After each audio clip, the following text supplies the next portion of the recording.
Welcome to the Women's Heart Health Summit. I'm your host, Dr. Mark Menolascino, Medical Director of the Meno Clinic in Jackson Hole, Wyoming. This is your chance to hear from the international experts from all over the world about how to achieve optimal health, optimal vitality, and how to prevent heart disease. We're joined today by Dr. Joan Rosenberg. Joan, thank you so much for joining us. Oh, Mark, it's a pleasure. Just a pleasure. Well, let me tell our viewers a little bit about you. We've known each other for several years. You're someone who I've always enjoyed talking with, listened to, and the way you think about your clients and the way you think about health in general is very unique, and I really have a deep appreciation for it. Joan Rosenberg, PhD, creator of Emotional Mastery and Emotional Mastery Training, is a highly regarded expert psychologist, master clinician, trainer, and consultant. As a cutting-edge psychologist who is known as an innovative thinker, trainer, and speaker, Joan has shared her life-changing ideas and models for emotional mastery, change, and personal growth in both professional and educational seminars, psychotherapy sessions, and graduate psychology teaching. A two-time TEDx speaker and a member of the Association of Transformational Leaders, she has been recognized for her thought, leadership, and influence in personal development. Her forthcoming book, 90 Seconds to a Life You Love, will be available February 2019. A full-time professor at Pepperdine University, Dr. Rosenberg provides clinical supervision and teaches courses for students in the doctoral program. A United States Air Force veteran, she served as psychologist in the Air Force before becoming a staff psychologist at the University of California, Los Angeles. She's also taught in graduate psychology programs at the University of Southern California, Phillips Graduate Institute, and Wright State University in Dayton, Ohio. She currently lives and maintains an independent consulting practice in Los Angeles. Again, Dr. Joan Rosenberg. Joan, thank you so much for being with us. Thanks, Mark. You have such an interesting background. You've really had exposure to multiple different disciplines, multiple different environments. Is that what you draw on for how you deal with each individual client that you see? You know what? I early on, I recognized that I didn't want to just have a narrow band of training. And when I was in graduate school, most of my focus was in the counseling center in grad school. And it was like, you know what? I need a real yardstick for understanding health. And so I went places which took me into impoverished areas and actually being the only Caucasian in an all Black and Hispanic facility, so that I could really deeply understand sides of health and from impoverishment to wealth, and from poor mental health to kind of the worried well. So my desire was really to have a yardstick for understanding health and well-being from a mental health perspective. Well, that's fantastic that you've had exposure to all different socioeconomic groups of people. And do you see these common threads that you have run through people regardless of whether you have money or not, whether you're impoverished or not, regardless of... Yeah, absolutely. It's just that the problems get more complicated the less resources you have. But yes, certainly there's often more trauma in impoverished communities. There's certainly trauma in wealthy communities as well, but those who are impoverished just don't have the resources to address the problems in the way that the wealth or the worried well do. But the common threads really are people have trouble with how they think. They have trouble with what they think. And in my experience, most people can't stand experiencing unpleasant feelings. So they have trouble with that as well. So those three common threads run through everybody.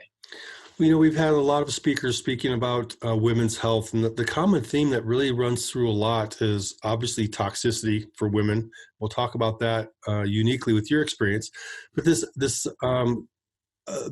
epidemic of trauma happening to all of us, men and women, but especially to kids, and the adverse childhood events. And how do you see childhood trauma manifesting as these health issues as women get older?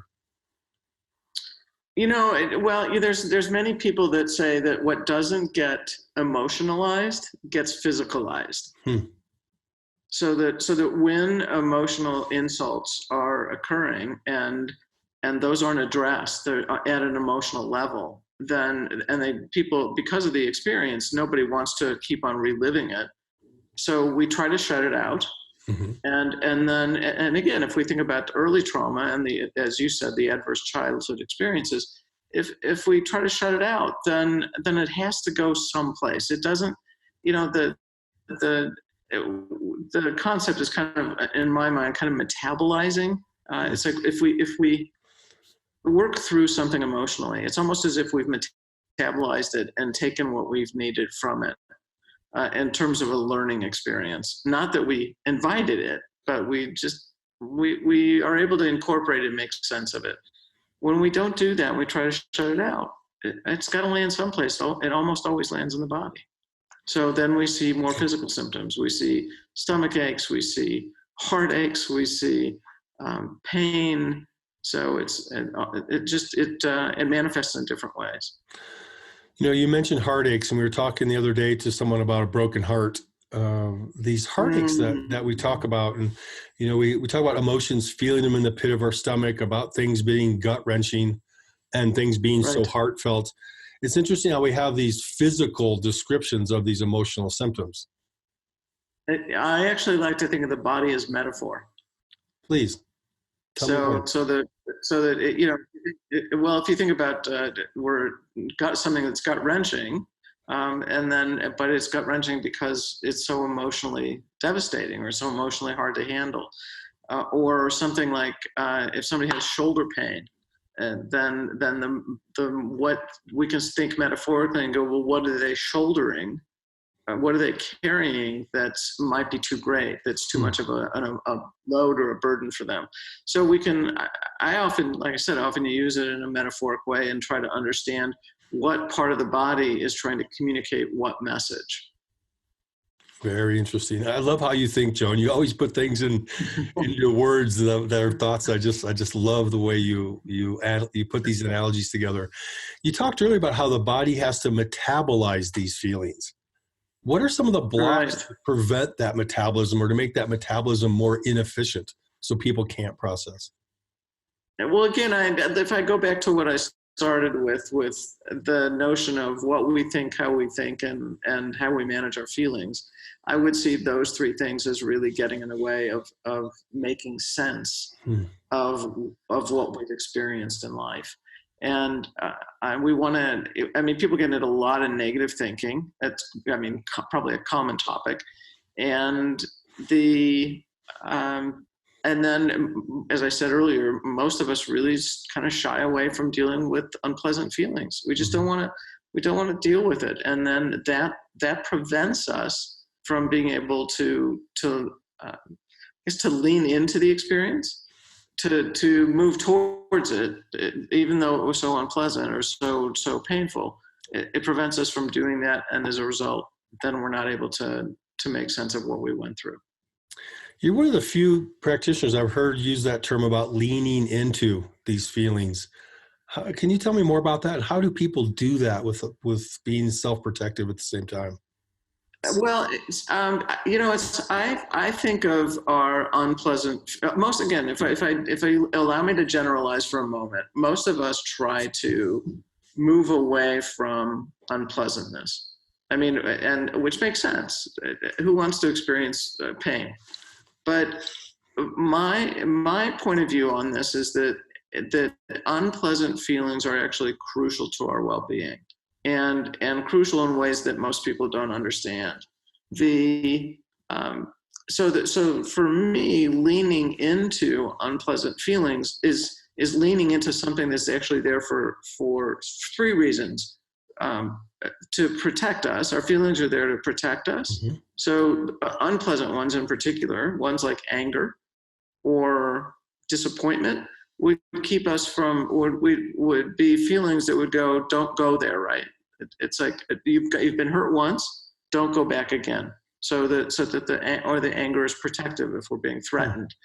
Or so if we can think of unpleasant feelings as actually being there for reasons of protection, then it changes kind of our view on allowing ourselves to experience them. And then that's when we're feeling in danger. But when we're feeling safe, then our feelings are there for protection, for connection, and for creativity. So I want people to move towards what's unpleasant because it brings great benefit. That must be scary for many people to do that. How do you help them to do that? I have a whole approach, Mark. Good. I knew you so did. this. Because it scares me to do it with people because it's a tough thing to do. You've got to have a program like you do, and I know you've worked hard on developing. This is true. This is probably took me 20 or 25 years to put this together. So yes, I do. And it's what I realized through all these years of seeing clients and all my teaching was that I actually let me take one step back. It wasn't until the neuroscience findings started to come out, so all the brain research findings, that I was able to kind of start piecing together all these different elements. And what I realized is that from the neuroscience is that how we experience our feelings is through bodily sensation, generally speaking. So if you mentioned gut wrench, something was gut wrenching. So it's a perfect example.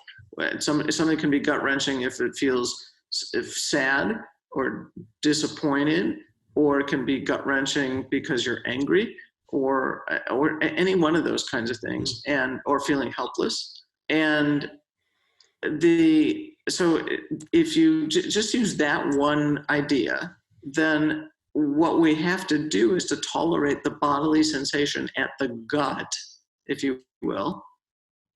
And once we've tolerated it, it'll help us know what we're feeling. So let me walk you through the kind of the sequence for a moment. So something happens, I have a reaction to it, and the reaction is at the bodily level first. If I stay present to that, and I stay aware and allow myself to be in touch with as much of my experience as I can bear, then a word will come to me about what I'm feeling. Again, this is all happening in nanoseconds. And then I have the emotional feeling word to the bodily sensation. Now, I'm not trying to complicate things, but what I realized here is that it's not that we want to avoid unpleasant feelings. We want to avoid the bodily sensation that helps us know what we're feeling, that helps us know that unpleasant feeling. So the whole notion for me is helping someone tolerate a bodily sensation to help them know what they're feeling emotionally. And then that allows them to lean into it. I love that. I think it's so hard for all of us to get at that, to touch that. We're afraid of it, and we're not taught how to do that.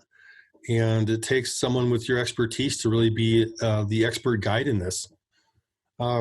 You've worked with veterans as well during your time working in the Air Force. Yes. And some of the trauma that they've seen is not unlike some of the trauma maybe some of our viewers have seen. Does the type of trauma make a difference as well, as far as how the body processes it, or is it unique to each individual experience? I know. There is a difference when there's man-made trauma, when there's physical abuse, when there's sexual abuse, war, when people have suffered at the hands of people who've taken care of them. That kind of trauma is very, very difficult. And if you think of war situations, the fact that we're pitting human life against human life is inordinately painful. So it makes it difficult for people to make sense of senseless situations. It's like, wait a minute, this person's supposed to be taking care of me. They're not. Or what it takes for someone to go into war and actually hurt another human being with intention. There's something that the research literature calls moral injury. The people who have been in war situations suffer from moral injury, that they have had to go against their own morals as human beings. And as a result, they're left with a tremendous amount of shame and guilt and lots of other feelings like that. So yeah, it's much more complicated when it's human to human hurt. These are very heavy subjects to talk about, and I appreciate you allowing me to go there with you. I think if they're not talked about, then people think they don't exist, and it's something. And they do exist. Yes. Yeah, and they do exist, and even more so. When you are trying to help someone move through this processing, I know you've developed a program. Are there certain skills that they can work on prior to engaging with you, or that things people can do on their own to help get started, to build more resilience, to help with the buffer to process these type of events and anxieties? Absolutely, they can. There's a lot that people can do on their own. My notion, Mark, is the idea of giving psychology away. It's so that people actually have what they need to do it all by themselves. And I do it in kind of a simple formula, and I referenced it just a moment ago. But again, it's the formula is 1 choice, 8 feelings, 90 seconds. And so what I mean by that, the 1 choice is to choose into staying aware of your moment-to-moment experience, and choosing into being aware of and in touch with as much of that experience as you can bear. So again, it's leaning into the feeling as opposed to avoiding the feeling. And right now we're talking specifically about unpleasant feelings. The second is to the 8 feelings is that I think that there are 8 feelings predominantly that get in our way. And they're sadness, shame, helplessness, anger, vulnerability, embarrassment, disappointment, and frustration. So it's like, why those 8? And it's those 8 because those are the most common feeling reactions to things not turning out the way we want. So it's like, so I didn't put fear in there. I didn't put anxiety in there. I didn't put other kinds of guilt in there. All of those for different reasons. So those are the 8 because if you look at our daily lives, those are the most common ones that we feel.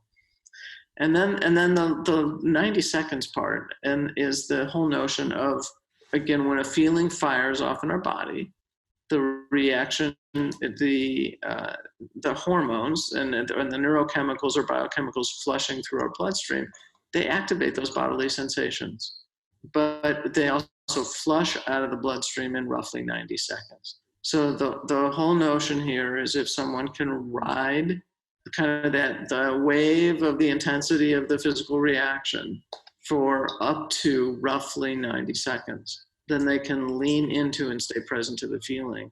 And then they get all the benefits that are on the other side of that. How do they ride that 90 seconds, Joan? You know what, Mark, the most important thing that people can remember is that an emotional feeling has a bodily sensation that's attached to it. And if all they do is allow themselves to go, I can do 90 seconds to tolerate this bodily sensation, then they can stay present to the feeling. That's all it takes. And I've watched, it's amazing what I've watched people do once they have that knowledge. I've seen people turn stuff around in terms of how they relate to people within a couple days or a week. And so it's just once you realize that all I have to do is handle that bodily sensation and basically then I'm handling the feeling, it's like it's a game changer. And lean into it and allow it to be present. Yeah, totally. Yeah. Absolutely, yes. You know, Joan, we met 4 or 5 years ago from a mutual friend at a conference, and I had 2 minutes with you, and you said what you just said. I'm going to encourage all of our viewers to stop right now, rewind the last couple minutes, and listen to it again. This is priceless information for people. I love the 8 feelings that you're talking about that don't include anger and or anxiety and fear, but because they're Right. this is really powerful. I think people can do years and years of psychotherapy, but it's these type of strategies and the kind of programs you've developed that actually move the needle for people. Yes. Yes. Yeah, I believe that. Thank you. It's very, very kind. Joan, we're talking about things like yoga and meditation and how they affect certain areas of the brain and the biochemistry. Can you share how you think about that and how you share it with your clients, please? Yeah, absolutely. Mark, if you start out by thinking about experiences like martial arts, yoga, meditation, those are all 3 of those are called attentional practices. It's actually building the parts of our brain that allow us to pay attention in a different way. So the whole notion is when we learn focused attention, then we actually begin to change the literal structure of our brain, which is phenomenal, because that means it's great news for all of us. That means that literal structural changes in our brain are possible. And so for me, that's such a hopeful message for people. And the idea here is that, it's particularly with meditation, that if people allow themselves, they can start out at 5 minutes. And again, it's not trying to clear your mind in terms of, I don't want to have any thoughts.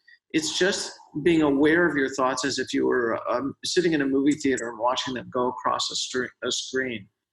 And so when you do that, and 5, 10, 20 minutes a day, 40 minutes a day, whatever it might be, you start to build out parts of the brain that allow for more crossover. So the corpus callosum in the center of the brain allows the right and left hemispheres to integrate better.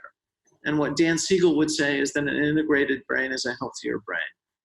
It also builds, which is kind of fun, it also builds out an area behind our eyes, and it's known as the prefrontal cortex, and certain parts of it, and I don't want to get lost in the science here, but it's the thinking or reasoning part of our brain. And when we start to meditate, then what ends up happening is that we build out the parts of our brain that allow us to be more responsive rather than reactive in life.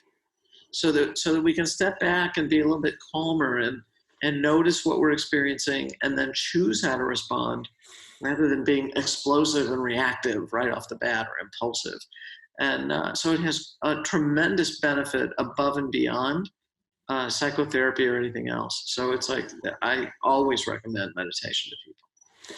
Joan, it's interesting how when we were in our early training, the brain was just such a black box, and you didn't have access to it. It was this mysterious black box that nothing we really did affected it. The more we learn, the more the science supports some of the things we intuitively felt about how the brain is plastic and malleable, and it can change and we can grow. Yes. Exciting time it must be for the work you're doing. Oh, totally. And it's certainly when the MRIs and fMRIs came on board, when people could literally see into the structure of the brain, it's like then they could really begin to understand even how psychotherapy was working. Interesting. Yeah. So we're able to see the metabolic patterns of the brain based on these therapies that we're doing. Yep. That's fascinating. Yeah. What are some of the other things that you never thought would be possible that are now in your reach, as far as how the science is catching up to what some of the therapies have shown? That's a tough question. I know. Yeah, no, I need to think about that for a moment. I think for me, and I really want to, if you will, do a shout out to Dan Siegel on this one, because I was mentored by him for a number of years, and having an understanding of again how the brain functions across the board. To me, that was probably the biggest game changer for me, and it really explains how and why psychotherapy works from a brain standpoint, and so that really was it just opened my world so much, and it takes, what I found for people is it takes the guilt away, and it allows someone, when people have an understanding of how their brain works, then they begin to understand that they can't will certain things away. But if they work on them in a certain other kind of way, then their reactivity and the old grudges and the resentments and all that kind of stuff can go away, and they can actually make sense of their life. And so the neuroscience was really the game-changing piece for me around that. So that's the late 1990s into the early 2000s was a big turning point for me. That is just so exciting how it seems like it's exponential now.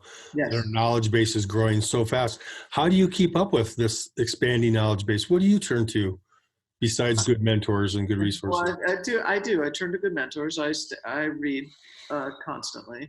So it's just trying to stay on top of the stuff coming out in journals. It's also reading popular books. It's attending lectures. So it's just keeping up with the continuing education, constant learning.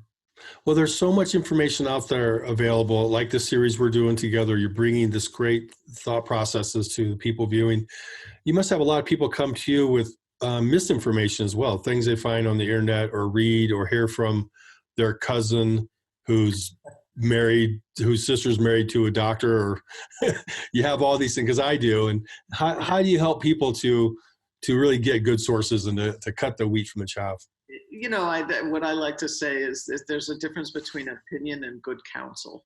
So and you have to learn to discern which is opinion and which is good counsel. So, it's if people are looking on the internet, it's like they want to go, my encouragement is to go deeper and don't get lost in the second and third and fourth hand reporting of something. Go to the source. That's good advice. So that if they can find the source, they should do that. And then the other one, really, in terms of the kinds of things that are in our ear about our friends or loved ones wanting to help us out, that it's not always great help, but because it's more opinion than it is actually wisdom or good counsel. Oh, that makes so much sense. Yeah. I've always thought that intuition is a powerful leader, and a woman's intuition, when it's sharp and can be trusted, really can be a good guide. Mm-hmm. How can women, especially, what can they do to help to fine-tune their own intuition and to learn how to trust it a little bit more? Well, again, if you go to the understanding of what intuition is, it's the wisdom of the body. So, and that we have reactions quickly to things that are built in and innate to us that aren't really coming from if you will, from a thinking, reasoning place. And so one of the things that, in particular, that women can do is to stop doubting their reactions. That if they are sensing something, and again, sense is the bodily senses, right? Right. It's so that if we sense something, then we should trust what we're sensing and stop questioning it. So I think the single most important thing a woman can do is to trust what she's experiencing and stop questioning and stop doubting it. Well, there's strategies. And if you don't mind, Joan, I'd love to go back to your 3-part program. Could you describe that one more time for us? And then I want to ask you a few questions about it. Absolutely. Absolutely. The notion that's kind of a formula.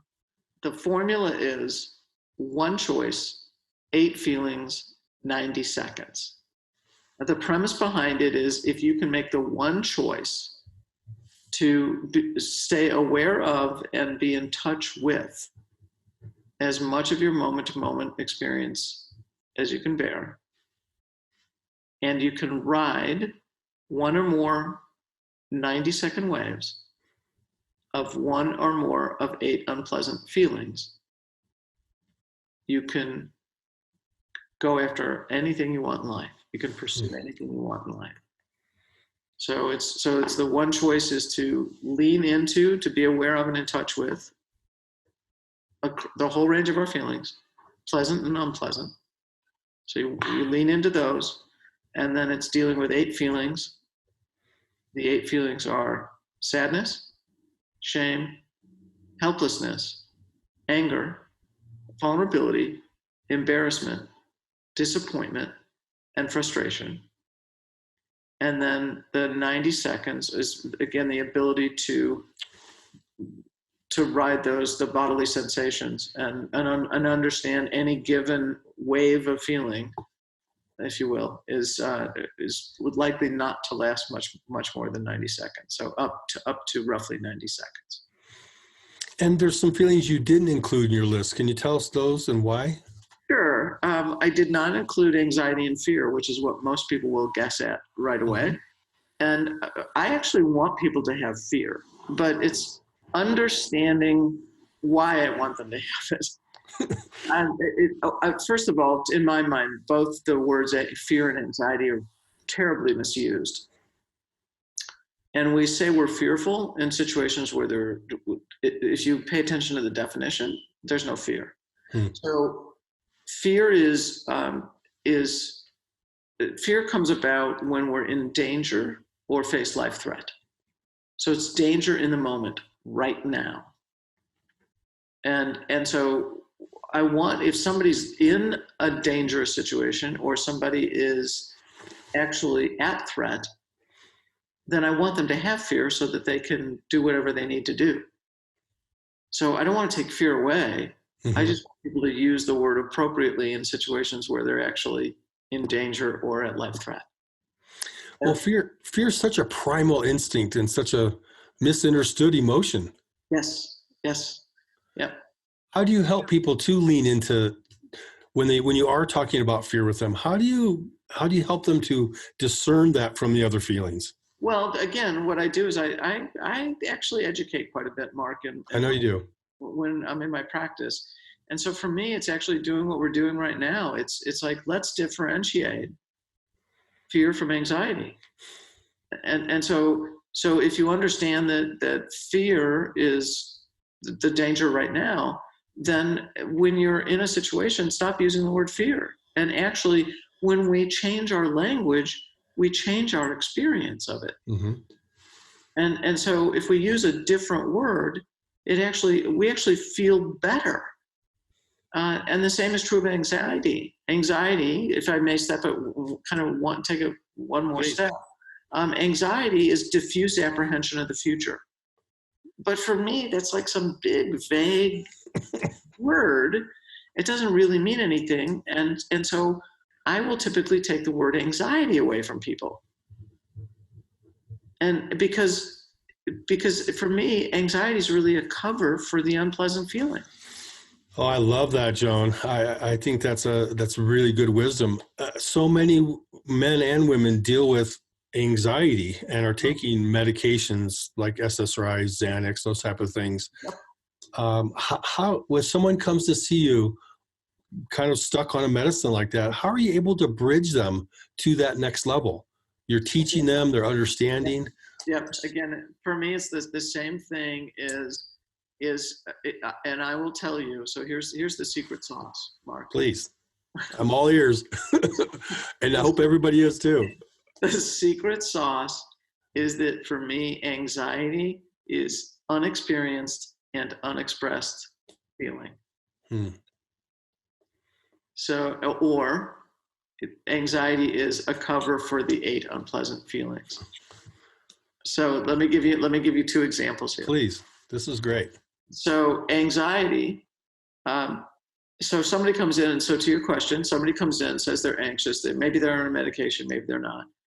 And I look at them, and for me, again, anxiety is this big, it's like this just big, vague packaged word.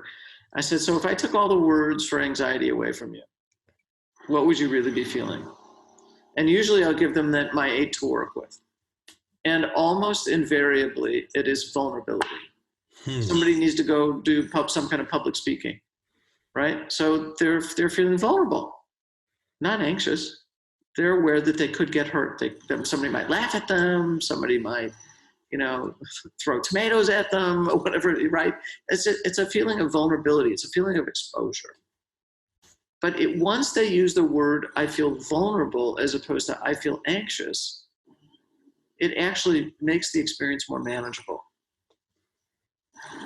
Then you're able to have them lean into that feeling of vulnerability because they can identify it, then right. you can work around that. Exactly.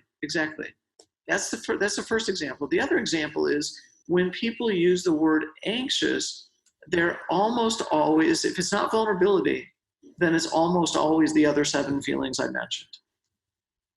One or more of those. So, and in those situations, people are feeling something. They don't want to feel it, so they try to shut down on it. So it has to go someplace. It becomes anxious or anxiety. Or they are not expressing it to somebody that they ought to be expressing it to. And again, it has to go someplace. You start to experience it as anxiety. So let's say I'm angry at my spouse, but I'm not telling my spouse that I'm angry, and instead I just feel anxious. So for me, it's like the whole thing with anxiety is for people to take a deeper look. For fear and anxiety, take a much deeper look. Stop using the word fear when you're not in danger and life threat. Use the word anxiety instead, but if you're there, then take it one step further and allow yourself to wonder whether it's one or more of those 8 unpleasant feelings, and use those words instead. Wow, if that is one of the most powerful things I've heard in this whole series that people can do is when they're feeling that anxious, is to look at one of those 8 words that it really is. And once you identify that, then you can actually make some progress towards it. Totally. And I'm telling you, it's just when you change the words, it changes the meaning and it changes the feeling. So your whole experience changes and it feels way more manageable. Change the word, you change the meaning, you change the feeling. Yeah. These are these simple truths I hear come out of your voice. And I think I've heard this many, many times, but now it finally makes sense. You just have a way of putting these together, and that's the wisdom of your experience. It's very powerful that way. Yeah. Thanks. Joan, what do you most enjoy about what you do? You know what? Watching people develop the skill to transform themselves. Yeah. And watching the light come back into their eyes, the whole presence changing, knowing that actually that they can move from a place of reaction in their life to a place of creating life, that they realize that they can have an impact on life is huge. So it lights me up. And you see it on a regular basis. And I know a lot of doctors don't see change in their clients.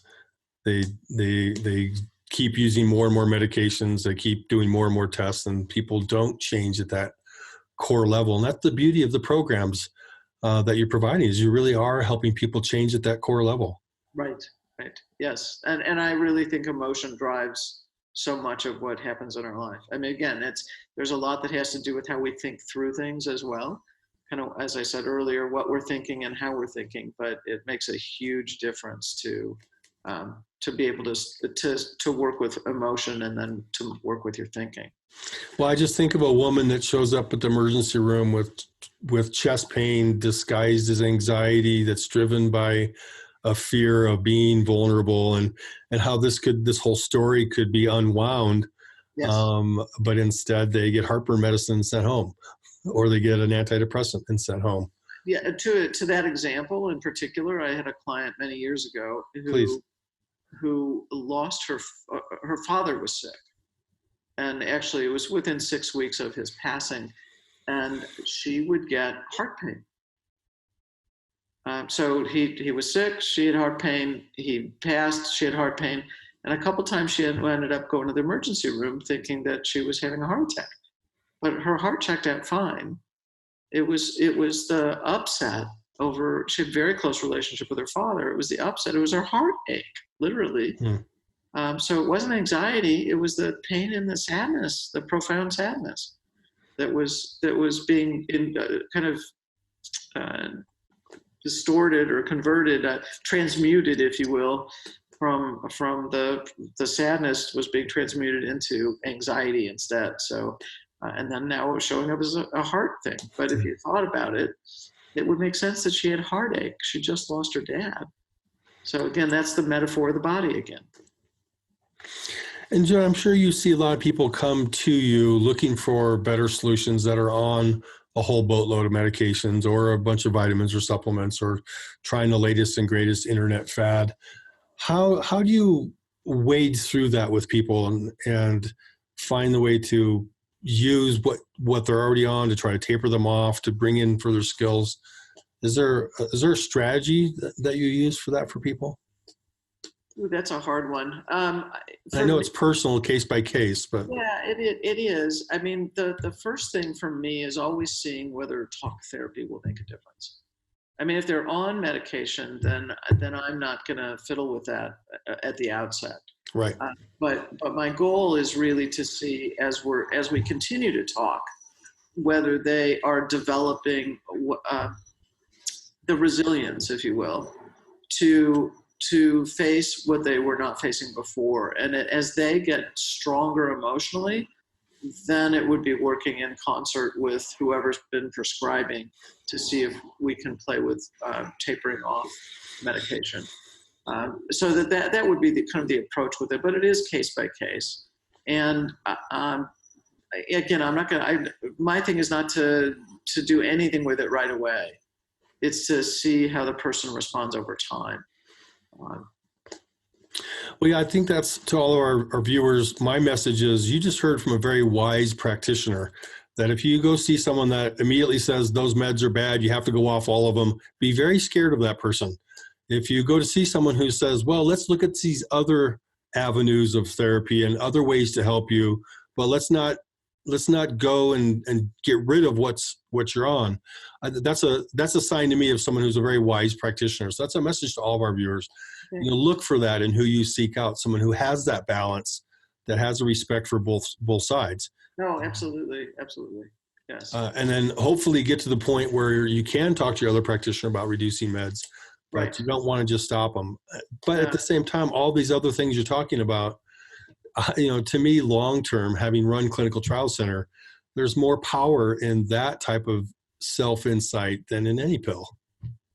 Right. I agree with you there. Absolutely. Yeah. Joan, It takes time to develop. yeah, and maybe that's part of our system flaw. I was just going to ask, how come more people don't know about the work you're doing and have access to this or using it in conjunction with medicines or instead of medicines? Well, you know what, Mark, I probably spent 25 years putting it together. And then the ones who were getting it consistently over the period of that 20 years were my graduate students. And I would take it out as time went on. I would take it out farther and farther. But I mean, it's now getting and will be getting its exposure quite gratefully. And for me, it's a system that it's a whole system, and it does really work. It makes a huge difference in people developing confidence, and I would say that the three things that are in the title of the book: confidence, resilience, and authenticity. We become more real and more genuine because we understand we can handle vulnerability, and so it makes a big difference. So it's once I was able to do the TED Talk, it certainly started to hit mass numbers, and then I did a second TED Talk, and so the work is getting out there. It's just that it's maybe good things take time. So, Joan, if people wanted to find out more about you, they could view your TED Talks. But how do people connect with you? How do they find out more about the work you're doing? And well, if they go to both my website, drjoanrosenberg.com, and it's JoanRosenberg.com, Dr. Joan Rosenberg, and there's quite a bit of information there. I have a podcast that's out called the Mindstream Podcast, the 2 TED Talks on YouTube, and if they go to 90 Seconds Book, they can find out about the book. And then they can, I've been LinkedIn and Facebook and Twitter and all those kinds of places. So I can be found on social as well. I've seen both your TED Talks. I've seen several of your podcasts. I encourage everybody viewing to go to all of them. They are excellent. And really, Joan, the work that you're doing is so powerful. And as I said, I've always respected listening to you speak, talking to you one-to-one, being a colleague and a friend. And I so very much appreciate you being here today. Dr. Joan Rosenberg. Thank you, Mark. I'm honored. Thank you.